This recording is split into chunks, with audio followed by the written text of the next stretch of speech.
آج آیت نمبر 30 سے ہمارا سبق شروع ہو رہا ہے سورہ بقرہ، اور یہاں پر بیان ہو رہا ہے حضرت سیدنا آدم علیہ الصلاۃ والتسلیم کا واقعہ۔ قرآن کریم میں یہ واقعہ متعدد بار ذکر ہوا ہے۔ حضرت آدم علیہ السلام کی پیدائش، فرشتوں کا سجدہ کرنا، ابلیس کا انکار کرنا، یہ بار بار بیان ہوا ہے قرآن کریم میں۔ ہر جگہ کوئی نہ کوئی بات نئی ہے، تو ہم قرآن کریم کے سارے مقامات کی بات یہاں پر نہیں کریں گے۔ جو یہاں پہ واقعہ بیان ہوا اسی کو پڑھیں گے انشاءاللہ۔ اگلے مقامات پر جب یہ واقعہ دوبارہ آئے گا، اس میں جو نئی باتیں ہوں گی پھر وہاں پر ان کو بیان کر دیا جائے گا۔ اللہ کریم عمل کی توفیق عطا فرمائے۔ وَإِذْ قَالَ رَبُّكَ لِلْمَلَائِكَةِ إِنِّي جَاعِلٌ فِي الْأَرْضِ خَلِيفَةً، اور یاد کیجئے جب آپ کے رب نے فرشتوں سے فرمایا میں زمین میں ایک خلیفہ یعنی نائب بنانے والا ہوں۔ فرشتوں نے کہا کیا آپ ایسے شخص کو نائب بنائیں گے جو زمین میں فساد اور خون ریزی کرے گا، حالانکہ ہم آپ کی حمد کے ساتھ تسبیح کرتے ہیں اور آپ کی پاکیزگی بیان کرتے ہیں۔ فرمایا بے شک میں ان چیزوں کو جانتا ہوں جن کو تم نہیں جانتے۔ تو بیان یہ ہو رہا ہے اللہ تعالیٰ نے فرشتوں سے جب فرمایا کہ میں زمین پر خلیفہ بنانے والا ہوں، تو فرشتوں نے یہ کہا کہ وہ تو فساد کرے گا، خون ریزی کرے گا۔ مفسرین فرماتے ہیں فرشتوں کے اس کہنے کا یا اعتراض کہہ لیں، یہ اعتراض کرنے کا مطلب یہ تھا، وہ جانتے تھے کہ انسان کو اللہ تعالیٰ نے شہوت بھی دی ہے، غضب بھی رکھا ہے اس کے اندر، اور اس میں عقل بھی رکھی ہے۔ تین قوتیں انسان کے اندر موجود ہیں، شہوت، غضب جس کو ہم غصہ بھی کہتے ہیں، اور عقل۔ پہلی دو قوتیں ایسی ہیں شہوت اور غضب کہ ان قوتوں کی بنیاد پر ان قوتوں والے کو تو خلیفہ بنانا ہی نہیں چاہیے، اس کو تو پیدا ہی نہیں کرنا چاہیے تھا، کیونکہ شہوت اور غصہ یہ ایسی چیزیں ہیں جو قابل تعریف نہیں ہیں۔ اور فرشتوں کا یہ اعتراض اس حد تک ٹھیک تھا جو ہم آج دیکھتے ہیں کہ انسان جب شہوت کے ہاتھوں خود کو مجبور کر بیٹھے، خود کو اپنی شہوت کے سپرد کر دے، یا غصہ پر قابو نہ کرے، تو پھر وہ انسان نہیں رہتا، وہ تو درندہ بن جاتا ہے۔ بلکہ یہ کہنے میں بھی کوئی مبالغہ نہیں ہے کہ پھر وہ درندوں سے بھی بدتر ہو جاتا ہے۔ جب یہ دو قوتیں انسان پر غلبہ پالیں اور انسان اپنی ان دو چیزوں کو کنٹرول نہ کر سکے، تو پھر وہ جانوروں سے بدتر ہو جاتا ہے، جانوروں سے بدتر بھی ہوتا ہے انسان۔ قرآن نے کہا ہے اس کو، فرمایا اولئک کالانعام، ایسے لوگوں کے بارے میں قرآن خود کہہ رہا ہے کہ یہ تو انعام ہے، جانور ہیں۔ پھر آگے کیا کہا، بل ہم اضل، بلکہ ان سے بھی بدتر ہیں۔ یہ ہو جاتا ہے جب انسان عقل کو اگنور کر دے اور شہوت اور غصہ کے پیچھے لگ جائے، اور یہ دونوں چیزیں جب جمع ہو جائیں پھر زیادہ خطرناک ہو جاتی۔ فرشتوں کے اعتراض کی بنیاد یہ تھی۔ مفسرین فرماتے ہیں جب فرشتوں نے یہ کہا کہ تو انہیں بنا رہا ہے جن میں عقل ہے، شہوت ہے اور غصہ ہے، اور ہم جو فرشتے ہیں ہم میں صرف عقل ہے، تو نے غصہ بھی نہیں رکھا، تو نے شہوت بھی نہیں رکھی۔ اور فرشتے کی شان یہ ہے لا یعصون اللہ ما امرہم ویفعلون ما یؤمرون۔ فرشتہ اللہ کی کوئی نافرمانی نہیں کرتا، وہ وہی کرتا ہے جس کا رب نے حکم دیا ہے۔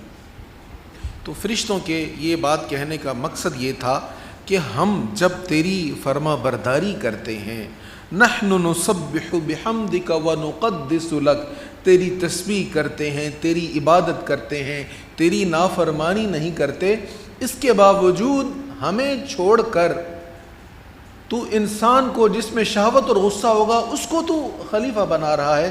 تو اللہ نے کیا فرمایا؟ بڑا خوب جواب، انی اعلم ما لا تعلمون۔ یہ نہیں فرمایا تم غلط کہہ رہے ہو، فرشتوں کی بات ٹھیک تھی، لیکن اللہ نے فرمایا میں وہ جانتا ہوں جو تم نہیں جانتے۔ تم جو کہہ رہے ہو یہ بھی بات ہے، لیکن اس کے علاوہ کچھ اور بھی ہے جو تم نہیں جانتے پر میں جانتا ہوں۔ وہ کیا ہے؟ دیکھیں، شہوت انسان کے اندر ہے تو شہوت کا ہونا غلط نہیں ہے، شہوت کو خلاف اصول جگہ پر خرچ کرنا یہ غلط ہے، لیکن اگر انسان شہوت کو قابو میں کر لے، دل چاہتا ہے برائی کی طرف، دل میں برا خیال ہے، اختیار بھی ہے برائی کا، کر بھی سکتا ہے، کوئی مشکل نہیں ہے، لیکن اس کے دل میں یہ خیال موجود ہے میرے رب نے منع کیا ہے، میرا رب ناراض ہوگا۔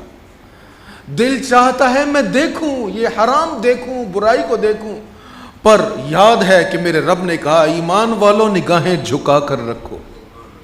اب جب نگاہیں جھکا لیں، جب خود پہ کنٹرول کر لیا، خود کو روک لیا، تو اب یہ شہوت پر قابو پانے کی وجہ سے انسان کو عظیم مقام ملے گا جس کو عفت کہا جاتا ہے۔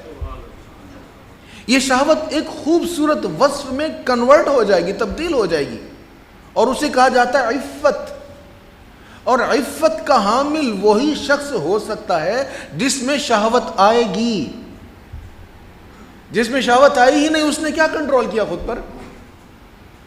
اسی طرح غصہ جب انسان میں ہو تو غصہ کے وقت جو خود پر قابو کرے اسی کو وہ وصف نصیب ہوگا جس وصف کو شجاعت کہا جاتا ہے۔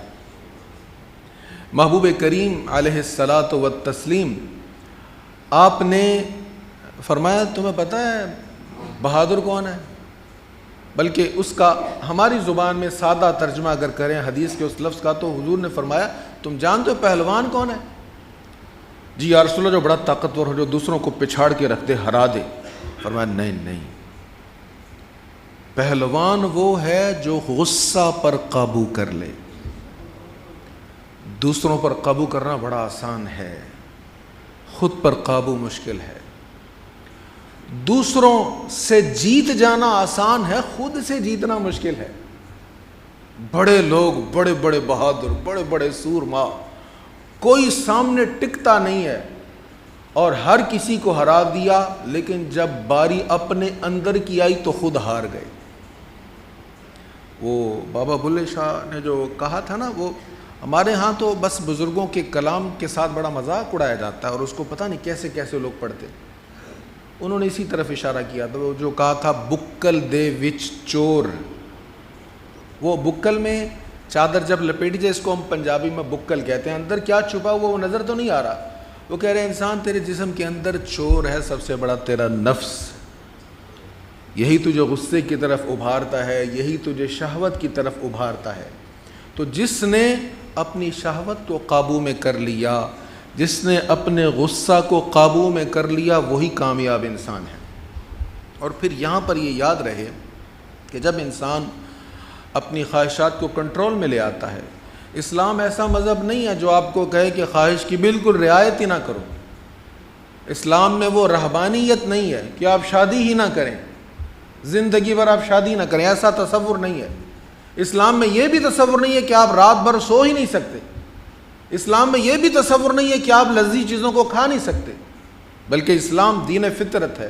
فرمایا شادی کرو لیکن خود کو اپنی ازواج تک محدود رکھو۔ حضور نے خود فرمایا میں رات کو سوتا بھی ہوں، رات کو عبادت بھی کرتا ہوں۔ جب صحابہ نے تبصرہ کیا کہ ہم تو ساری رات عبادت کیا کریں گے، ہم ہمیشہ روزے دار رہا کریں گے, ہم شادیاں نہیں کریں گے. حضور نے فرمایا مجھ سے بڑھ رہے ہو تم؟ میں تو شادی کرتا ہوں, میں نے شادی بھی کی ہے, میں رات کو آرام بھی کرتا ہوں, میں روزے رکھتا بھی ہوں, اور ہمیشہ نہیں رکھتا, روزے چھوڑتا بھی ہوں. ہمیشہ پورا سال روزہ میں نہیں رکھتا. تو اسلام نے یہ ہمیں تربیت یہ کی ہے کہ اپنی خواہشوں کو جائز طریقوں سے پورا کرو, اور جہاں شریعت کی حدود سے باہر نکلے وہاں قابو کر لو. اور جس نے یہ قابو کر لیا وہ پھر انسان ہے, اور انسان کا مقام فرشتوں والا نہیں ہے. ہم کسی نیک کو دیکھ کر کہتے ہیں یار یہ تو فرشتہ ہے, نہیں, انسان کا مقام فرشتوں سے زیادہ ہے. اگر انسان ہو, اگر انسان ہو, صحیح معنوں میں انسان ہو, تو اس کا مقام فرشتوں سے زیادہ ہے. کیونکہ فرشتہ کے اندر تو شہوت ہے ہی نہیں, فرشتہ کے اندر تو غضب ہے ہی نہیں, وہاں صرف عقل تھی, تو عقل کے مطابق ہی سب کچھ ہو رہا ہے. یہاں عقل بھی ہے, شہوت بھی ہے, غضب بھی ہے, لیکن عقل اس کو بتا رہی ہے اور توفیق اس کو یاد دلا رہی ہے کہ تیرے رب نے یہاں سے تجھ سے روکا ہے, بس یہاں سے آگے نہیں بڑھنا. من چاہتا ہے ایک قدم آگے بڑھا لے, تھوڑا سا مزہ لے لے, تھوڑی سی لذت لے لے, لیکن خوف خدا کہتا ہے رک جا, پکڑ بڑی سخت ہے. اب جو یہاں رک گیا ہے اس کا مقام فرشتوں والا نہیں ہے, اس کا فرشتوں سے زیادہ ہے. فرشتوں سے بہتر ہے انسان بننا, مگر اس میں پڑتی ہے محنت زیادہ. اللہ ہمیں حضور کا سچا غلام بنائے. تو یہاں پر فرشتوں نے جو عرض کیا تھا کہ وہ خون بہائے گا, وہ خون ریزی کرے گا, ہم تیری تسبیح کرتے ہیں. نحن نسبح بحمدک ونقدس لک, ہم آپ کی حمد کے ساتھ تسبیح کرتے ہیں, پاکیزگی بیان کرتے ہیں. تو اللہ کریم نے فرمایا اعلم ما لا تعلمون, میں جانتا ہوں جو تم نہیں جانتے. اے فرشتو, دیکھو گے تم بدر کا میدان, دیکھو گے تم احد کا میدان, دیکھو گے تم کربلا کے ریگزار, تمہیں پتہ چلے گا انسان کیا ہوتا ہے. اعلم ما لا تعلمون. پھر ارشاد ہوا آیت نمبر 31, اور اللہ نے آدم کو سب چیزوں کے نام سکھا دیے. پھر ان چیزوں کو فرشتوں پر پیش کر کے فرمایا اگر تم سچے ہو تو مجھے ان چیزوں کے نام بتاؤ. اللہ تعالیٰ نے آدم علیہ السلام کو سب چیزوں کے نام بتا دیے, علم عطا فرمایا, اور پھر فرشتوں سے کہا کہ بتاؤ یہ چیزیں کیا ہیں, ان کا استعمال کیا ہے, ان کی ماہیت کیا ہے, ان کی تاثیرات کیا ہیں. تو فرشتوں نے عرض کی قالوا سبحانك لا علم لنا الا ما علمتنا انك انت العلیم الحکیم. فرشتوں نے کہا تو پاک ہے, ہمیں صرف انہی چیزوں کا علم ہے جن کی تو نے ہمیں تعلیم دی ہے, بے شک تو ہی سب جاننے والا بڑی حکمت والا ہے. مولا ہم نہیں جانتے, ہمیں بس اتنا ہی علم ہے جتنا علم تو نے ہمیں عطا فرمایا. تو جب فرشتوں نے عجز کا اظہار کر دیا اور انہوں نے کہا کہ ہم ان چیزوں کو نہیں جانتے, تو آدم علیہ السلام کو حکم ہوا, فرمایا اے آدم ان کو ان سب چیزوں کے نام بتاؤ. جب آدم نے ان سب چیزوں کے نام ان کو بتا دیے تو فرمایا کیا میں نے تم سے نہیں کہا تھا کہ میں ہی آسمانوں اور زمینوں کا غیب جاننے والا ہوں, اور جس کو تم ظاہر کرتے ہو اور جس کو تم چھپاتے تھے میں وہ سب جانتا ہوں. اب فرشتوں کا عجز ثابت ہو گیا, آدم علیہ الصلاۃ والتسلیم کی علمی فوقیت ثابت ہو گئی. اللہ تعالیٰ نے آدم علیہ السلام کو علم عطا فرمایا تھا, تو جب فرشتوں کی عاجزی کا اظہار ہو گیا علمی اعتبار سے, تو اللہ تعالیٰ نے فرمایا, اور جب ہم نے فرشتوں سے فرمایا آدم کو سجدہ کرو تو ابلیس کے سوا سب فرشتوں نے سجدہ کیا, اس نے انکار کیا اور تکبر کیا اور کافر ہو گیا. اب آدم علیہ السلام کی علمی فوقیت ثابت ہونے کے بعد فرشتوں کو حکم ہوا سجدہ کرو. اب ثابت ہو گیا یہ تم سے افضل ہے. کس چیز سے ثابت ہوا؟ علم سے. اس لیے علم کو اگنور نہ کریں, علم کی بے توقیری نہ کریں. خدا را جو حرا میں سب سے پہلا لفظ حضور کو عطا ہوا وہ اقرا, پڑھ, سب سے پہلا لفظ. آپ اپنی تاریخ کو اٹھا کے دیکھ لیں, 1442 ختم ہو رہا ہے, یہ آخری جمعہ 1442 کا، اور پھر اگلا جمعہ 1443 کا ہوگا۔ یہ اپنی ساری تاریخ اٹھا کے دیکھ لیں، مسلمانوں کے پاس ترقی اور عروج جب تھا، مسلمان جاہل نہیں تھے، اہل علم تھے۔ پیرس میں گھٹنوں تک کیچڑ ہوتا تھا پیرس کی گلیوں میں، اور اسپین کے اداروں سے جو علماء فارغ ہو رہے تھے ان کی سینکڑوں کتب چھپ چکی تھیں، منظر عام پر آ چکی تھیں۔ جب مسلمان علم دوست تھے اللہ تعالیٰ نے اونچا مقام عطا فرمایا، اور جب ہم نے علم کو اگنور کرنا شروع کر دیا تو پھر ہمارے ہاں یہ سارے معاملات خراب ہوئے۔ اب یہاں پھر میں ایک اور چیز عرض کر دوں، ہم نے بزرگوں کے ساتھ جو زیادتیاں کی ان کے معنی کو غلط پہناوا دیا۔ علم و بس کریوں یار اکو الف تیرے درکار، اس کا مطلب یہ نہیں تھا کہ علم نہ پڑھو، اس کا مطلب یہ تھا ایسا علم پڑھ کے کیا کرو گے اگر تم نے عمل نہیں کرنا، اس سے تو بس کرنا بہتر ہے، اس سے تو نہ پڑھنا بہتر ہے۔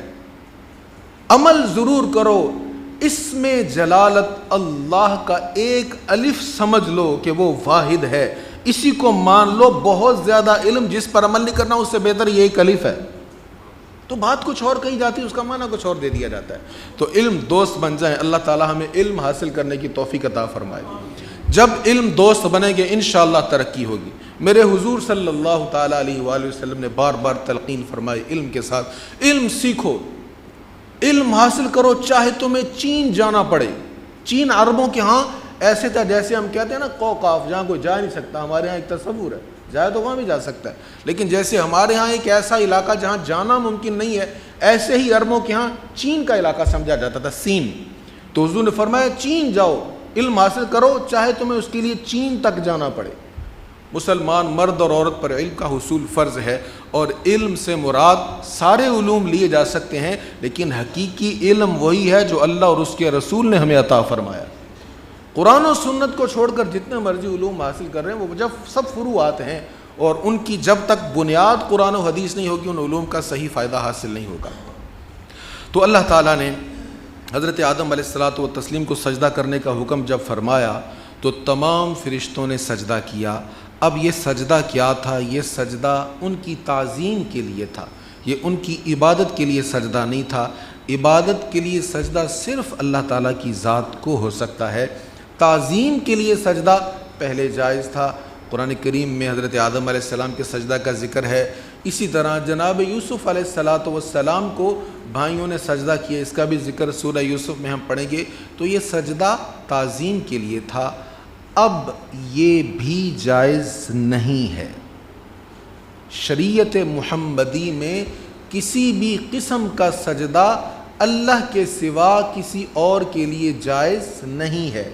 تو سجدہ کی دو قسمیں ہوئی، عبادت کے لیے، تعظیم کے لیے۔ عبادت کے لیے سجدہ تو ہمیشہ صرف اللہ ہی کے لیے رہا ہے، کسی اور کے لیے جائز نہیں، اور تعظیم کے لیے سجدہ غیر اللہ کو ہوا ہے، اس کی مثال حضرت آدم علیہ السلام کی بھی اور جناب یوسف علیہ السلام کی بھی۔ لیکن شریعت محمدی میں تعظیم کے لیے سجدہ بھی اللہ کے سوا کسی اور کے لیے جائز نہیں ہے، صرف اللہ تعالیٰ کو سجدہ کیا جائے گا، اللہ کے علاوہ کسی اور کے لیے سجدہ کرنا حرام ہے، اور اگر عبادت کرتے ہوئے کیا جائے گا تو پھر یہ شرک اور کفر ہے۔ اب اللہ تعالیٰ نے آدم علیہ السلام سے فرمایا، اور ہم نے فرمایا اے آدم تم اور تمہاری بیوی جنت میں رہو، اور اس جنت میں سے جہاں سے چاہو خوب کھاؤ، اور اس درخت کے قریب نہ جانا ورنہ تم حد سے بڑھنے والوں میں شمار ہوگے۔ اب منع کر دیا گیا کہ اس درخت کے قریب آپ نے نہیں جانا۔ کیا الفاظ تھے؟ لا تقربا۔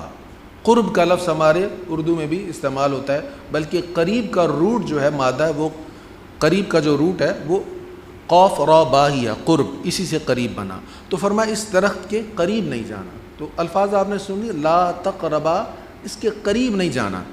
اب شیطان نے انہیں لغزش میں مبتلا کیا، وہ بھی الفاظ سنیں، فَأَزَلَّهُمَ الشَّيْطَانُ، ازل، شیطان نے ان دونوں کو لغزش میں مبتلا کیا، اور انہیں کہا کہ آپ کو قریب جانے سے منع کیا ہے، کھانے سے تو منع نہیں کیا، قریب جانے سے منع کیا، کھانے سے منع نہیں کیا۔ تو ان کو کھانے پر لغزش دی، لغزش میں مبتلا کیا، تو لغزش کو گناہ نہیں کہیں گے ہم. ہمارے ہاں عرف عام میں کہا جاتا ہے کہ آدم علیہ السلام سے حضرت حوا سے غلطی ہوئی ہے، ان سے گناہ ہوا ہے، پہلا گناہ ان سے ہوا، پہلی غلطی ان سے ہوئی، یہ کلمہ کفر ہے. تمام انبیاء گناہوں سے معصوم ہیں. انبیاء کے بارے میں یہ عقیدہ ذہن میں بٹھا لیں کہ تمام انبیاء گناہوں سے معصوم ہیں. کوئی نبی گناہ نہیں کرتا، کر ہی نہیں سکتا. اللہ تعالیٰ نے ان کی حفاظت فرمائی ہوئی ہے، انہیں معصوم بنایا ہے. تو کسی بھی نبی کی طرف گناہ کی نسبت کرنا یہ سخت گناہ، بذات خود بہت بڑا گناہ ہے. تو حضرت آدم علیہ السلام کو شیطان نے، ابلیس نے لغزش میں مبتلا کیا، تو انہوں نے اس درخت سے چکھا. تو پھر اللہ تعالیٰ نے حکم فرمایا کہ آپ زمین پر تشریف لے جائیں. اب یہاں ایک اور وضاحت کر دوں، باقی انشاءاللہ اگلے جمعہ ہوگا. وہ وضاحت یہ، لوگ کہتے ہیں کہ جی شیطان تو پھر کامیاب ہو گیا، آدم علیہ السلام کو پھر نکلوا دیا نا وہاں سے. تو آدم علیہ السلام کو جنت سے نکلوا کر شیطان کامیاب نہیں ہوا، اس لیے کہ حضرت آدم علیہ السلام کو پیدا ہی زمین کے لیے کیا گیا تھا. شروع میں بات کیا ہوئی تھی؟ انی جاعل فی الارض خلیفہ. اللہ نے جب فرشتوں سے فرمایا کہ میں ارض، زمین کو کہتے ہیں نا، میں زمین پر خلیفہ بنانے والا ہوں، تو بات ہی شروع سے زمین کے متعلق ہوئی تھی. تو شیطان کامیاب نہیں ہوا. آدم علیہ السلام نے بہرحال زمین پر آنا ہی تھا، وہ جنت میں ان کا قیام عارضی تھا. شیطان کی ناکامی ہوگی. انشاءاللہ آدم علیہ السلام اپنے لاکھوں کروڑوں اربوں اولاد میں سے ایمان والوں کے ساتھ جنت میں جائیں گے انشاءاللہ. تو شیطان کی اس میں کامیابی نہیں ہے. اللہ تعالی ہمیں قرآن کریم پڑھنے، سمجھنے، عمل کرنے اور اس کا ابلاغ کرنے کی توفیق نصیب فرمائے. وآخر دعوانا الحمدللہ رب العالمین.